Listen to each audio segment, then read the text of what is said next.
Miss Wanda, you know, live and all of that stuff and everything that she had to say and all of the things about that. I don't necessarily get that too deep into these shows, period. I don't even follow any of these people. So, I mean, I can only take so much. You know what I'm saying? Watching the show is enough, right?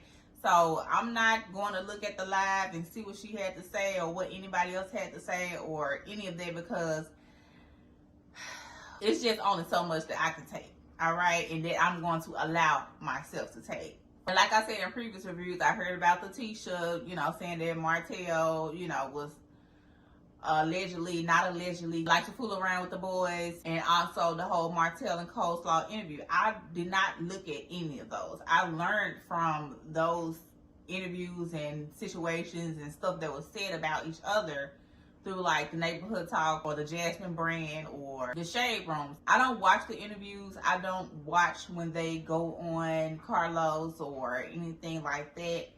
I don't follow them. I don't watch their lives, any of that. I just can't get that deep into it. I honestly just don't care that much about these people's lives that much to even follow them or to even look at their lives and see what they have to say about whatever, because it's not that deep for me personally. I just do my review on the show and that's about it. I don't get into all of the other things. Okay, but trust that I've already heard the little snippets or the little samples of the things that were said. I'm just not about to sit there and watch. I just cannot. Okay, so with that being said, let's go ahead and get into this review for Love and Marriage Huntsville, Season 9, Episode 11. So the first thing I want to talk about is Kimmy and Mel sitting in her dining room table talking about how Miss Nell did not mention to her at the bridal shower dress fitting, her husband introduced Martell and whatever, how the story goes, right? I do find it kind of strange that Miss Nell did not mention that to Mel, but at the same time, she probably just did not want to get into it with her like that. She just wanted to clear the air on her whole mentor thing situation and wanted to keep it moving. So who knows why Miss Nell didn't mention that. I felt like she'd be mentioning everything else, you know what I'm saying? So you would have thought she would have brought that conversation up as well, but she didn't. So, and then Kimmy revealing that Trish had an issue with Mel and something that she had said or didn't say when it came to Marquez asking her about Trigger. I don't know. At this point, it is what it is when it comes to that whole storyline, right? I honestly personally don't think Mel give a damn that much, to be real with you. She's divorced from him now. Her going to see Chris about this whole situation is probably just something that she can do to get some camera time and talk to somebody about another irrelevant ass topic that she probably don't even care about when it comes to Martell. But my personal opinion, I don't think she give a damn about this whole thing with Martell and Trish and Miss Nell's husband.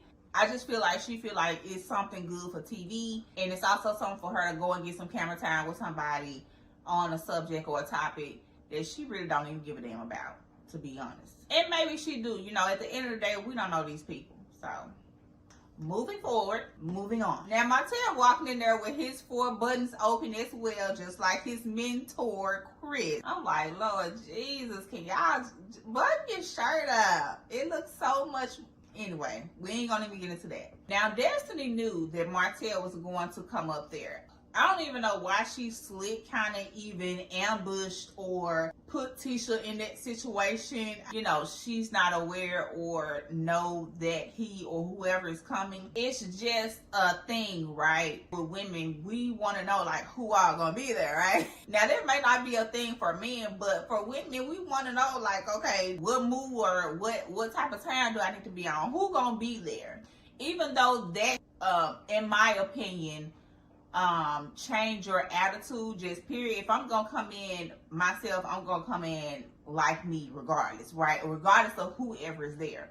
But a lot of women like to know who gonna be there before they get there, or who coming, you know. So Destiny telling Martell, first of all, that her and Tisha was gonna meet up and have brunch, And she already knew that Martell wanted to give Tisha an apology and not let Tisha know that as well beforehand, or even while they were sitting there. Regardless if she was 100%, if he was going to show up or not, she should have at least mentioned it to Tisha. Like, if that's your friend, I'm not about to ambush my good girlfriend like that.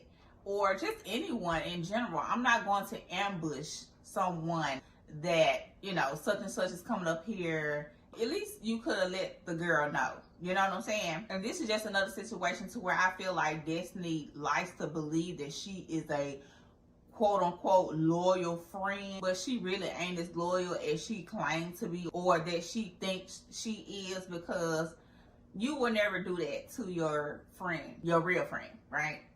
Because you wouldn't want nobody to do that to you. So that's one thing. And then another thing is, I feel like Tisha, me personally, I feel like she should have just sat there and at least heard Martell out to hear what he had to say. And if the conversation went left, then she could have got up and left, you know. But these people act like children to me. They act like they're still in high school to me, because this is just, again, another situation where Tisha, in my opinion, is acting like she can't fight her own battles without her husband being there, or without her mom being there, or without somebody that's, you know, on her side to be there. Because at the end of the day, you're a grown woman. You can handle business. I'm pretty sure and certain, okay, that you can handle your own without your husband. So the fact that she got out, I'm not going to sit at the table with the enemy without my husband being present. Like, girl, bye.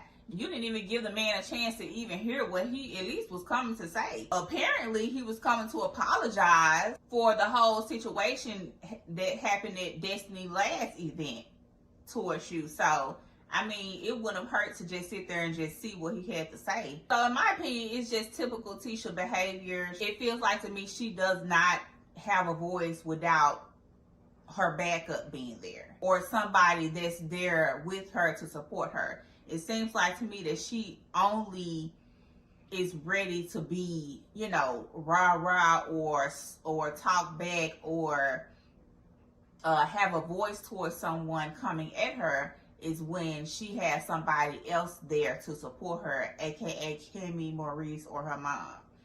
So, and then her immediately going to Marceau and telling him about the whole situation, and him talking about, well, I'm glad you did that, because how can I be your protector?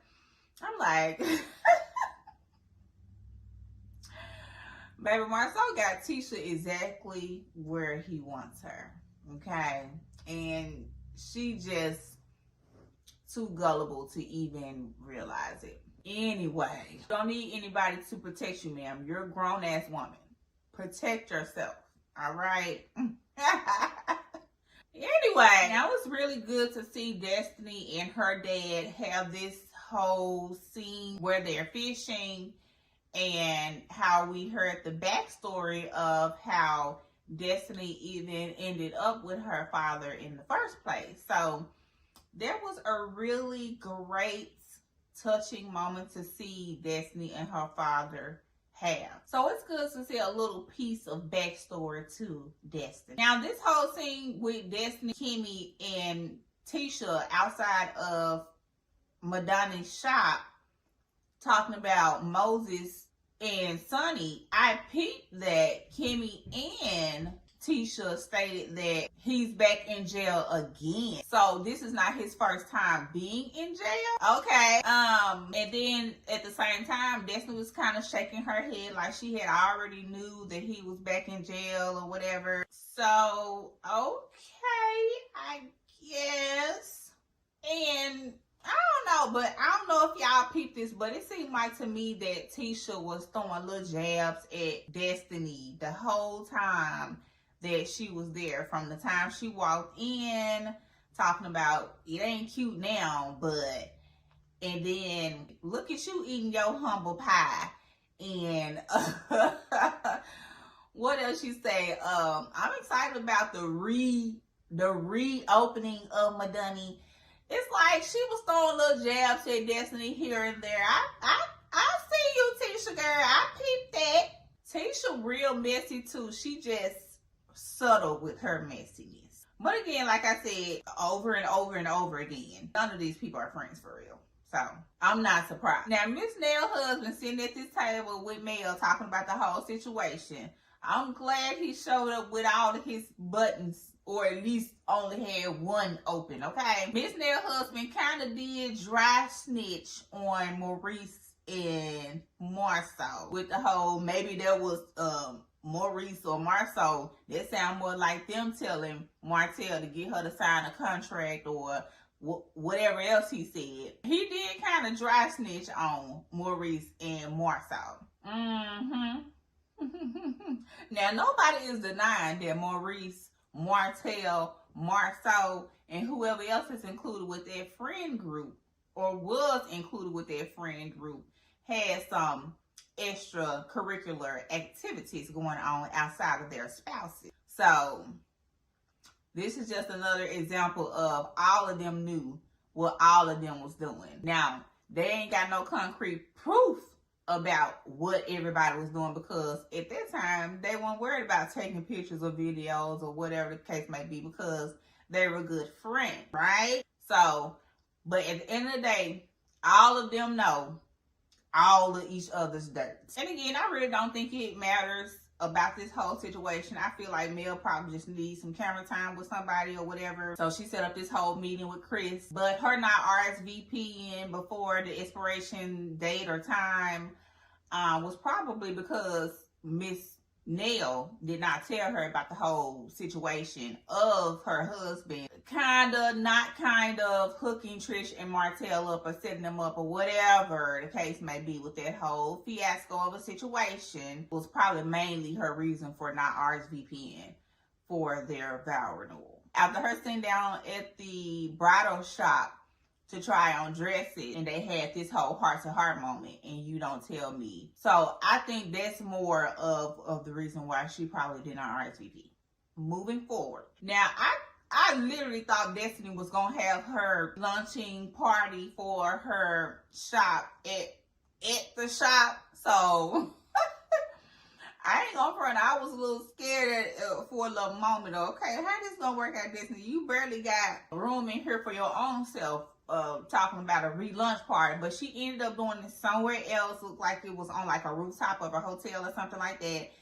It was really nice, really cute. I love the whole theme of the party, the colors. Now, I'm not sure where Destiny is going with this whole room fragrance line, but okay. Because initially I thought Madonna was a beauty supply store, but okay.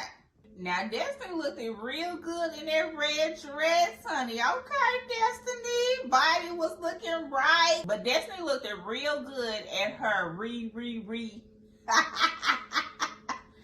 at her relaunch of Madonna opening. Everybody actually looked good at the party, at the relaunch. And to me, Trish usually gets it right, but this time I really like what she was wearing at the relaunch. It almost looked like she ain't had no clothes on. Now, me personally, I get that Miss Nell wants to invite whoever she wants to invite to her bachelorette party, but her specifically wanting to invite Sonny to her bachelorette party is kind of like it's kind of coming like out of left field, because you really honestly don't know Sonny. And this is where I do agree with Destiny at. Like, you don't even know Sonny like that to even be invited. You just inviting any old body to your party at this point, because you really don't even know Sonny that well to even care enough for her to even come to your party, or even be, you know, having this whole conversation with Destiny about her coming to your bachelorette party. Like, maybe it's an obligation. Maybe the producers want you to, you know, bring her to your party so it can be some possible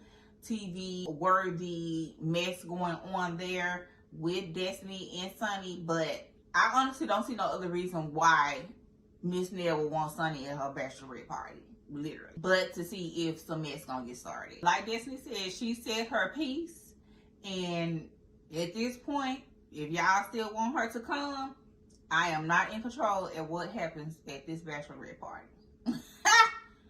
So now I don't know if Trish actually knows what she's talking about when referring to teabagging, because her definition of teabagging is males in thongs, and that's not what teabagging is. At least that's what at least that's not what I was told teabagging is. Trish might want to give males in thongs another word, because teabagging is definitely not what that is. And then her getting overly excited when Destiny said that males and females are going to be there. She's like, yes, I want to see the female. And then Destiny kind of slick touched Kimmy as well while she was in it, talking about the females is going to be there, child. Oh, we peeped all of that. We know Kimmy like her some females, okay? Even though she's married. We know Kimmy gets down with the girls, or will get down with the girls. And Trish just gives that off that energy, just period anyway. To me, I ain't never want to say it because, you know, I wasn't all the way 100% sure about it. But I've always thought that Trish gave off the energy that she likes females. Probably more than men, but if that's your thing, girl, that's your thing. Now, Ken having this whole conversation at the table with the men, and him saying that this was before me. I don't understand why everybody wants me to be so mad about it. Thank you, Ken. Thank you, Ken. Thank you, Ken. Like, somebody finally gets it. It does not matter. It was before him. So whether she lied about it or lied the third time, the second time, or whatever the case may be, if Ken feels like she didn't tell him the truth about the whole situation because of being embarrassed about it, then it is what it is. Like, because it still does not matter. It happened before him, whether she told him the truth about what happened or not. And I actually believe Ken when he said that he would just dip and he would just move on. Literally. I actually believed everything within his whole body, how he was saying that he was for real. He was just dip and move on. If it comes out and she's constantly lying to him about whatever, if he needed to move on, I honestly believed how and what he was saying in that moment, that he would really just move on. Whether she's in love with him or not, whether he's in love with her or not, of course it's not going to be easy. Of course you're going to have, you know, your emotions behind it or whatever, what have you. But I honestly believe him when he said it would not be difficult for him to move on. The only thing that he will be kind of hurt about or in his feelings about is the kids. But when he said he'll just move on and go on about his business, I 100% believe him. Whether he's in love with her or not, or whether she's in love with him or not, and whether he or she can hurt each other or not, that does not mean that he can't move on and go on about his business. He said it exactly how he meant it. He'll dip and move on. And regardless of love, a lot of people can just leave at the drop of a hat. A lot of people. And again, that's not to say you won't have no feelings about it. It's just that if you needed to move on from a situation that you feel like is not for you or no longer for you, you can very much well do that. It's not that difficult, okay? Whether you was in love with that person or not. It really is that simple. If you finally come to the realization that this is just not for you. Like, boo-boo, I love you to death. You know, it ain't nothing but love. It ain't nothing but love. But if it ain't for you, it just ain't for you. Love or not. Regardless if you love a person, okay? You dealing with that bull crap or that mess that they go through or come with or whatever, what have you. If it's not worth it, then F the love. Going through BS with that person is not worth the love, okay? Whether it's abuse in any way, shape, or form, whether it's dealing with a toxicity of themselves or the people around them or their ex or whatever, what have you. Like, if you figure out that this situation is not for you, it is best for you to love yourself first and get out of it versus staying with someone just because of love.